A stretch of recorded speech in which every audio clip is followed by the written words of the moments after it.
Donc, ce sont les mauvais résultats qui ont poussé le gouvernement camerounais à prendre les choses en main. Et moi, je pense que c'est de bonne guerre. Parce que si le gouvernement finance la FECAFOOT à plus de 80%, le gouvernement finance l'équipe nationale du Cameroun de football à plus de 80%. Donc, c'est de bonne guerre que si le gouvernement constate que ça ne marche pas, c'est normal que le gouvernement prenne ses responsabilités.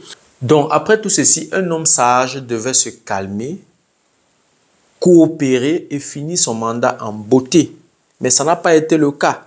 Et il faut le dire, ce mandat, pour moi, c'est mon avis, hein, ce mandat est parmi les mandats les plus turbulents de toute l'histoire de la FECAFOOT. Depuis que M. Samuel Eto'o est président, il y a tellement de turbulences. Il peut bien avoir de la volonté, mais ça n'est pas en train de marcher. Son management ne fonctionne pas.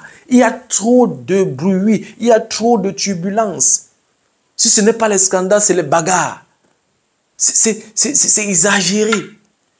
Il y a trop de turbulences. Dans ces conditions, il ne peut pas avoir de sérénité. Et dans ce genre de conditions, des bons résultats ne sont pas possibles. Il faut le dire.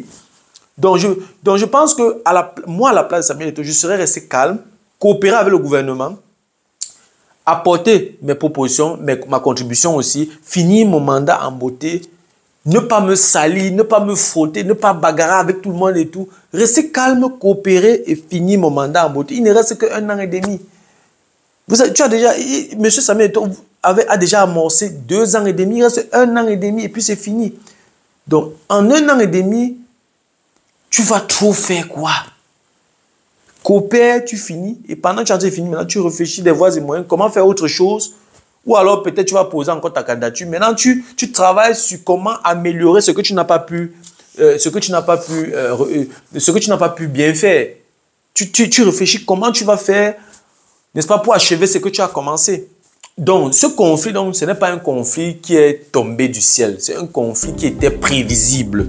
Quand je vois même lors de ce scandale, quand je vois déjà les employés de la FECAFOOT, il y a un conflit entre le président de la FECAFOOT et une autorité administrative. Les employés de la FECAFOOT font comment pour filmer la scène, filmer tout ce qui s'est passé directement et publier? Est-ce qu'il n'y a pas de restrictions? Il y a des choses qui doivent rester privées. Si c'était resté privé, ça n'aurait pas eu cette résonance-là.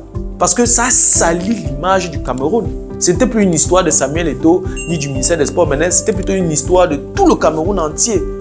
Donc, comment est-ce que les employés de la FECAFOOT ont fait pour filmer et publier?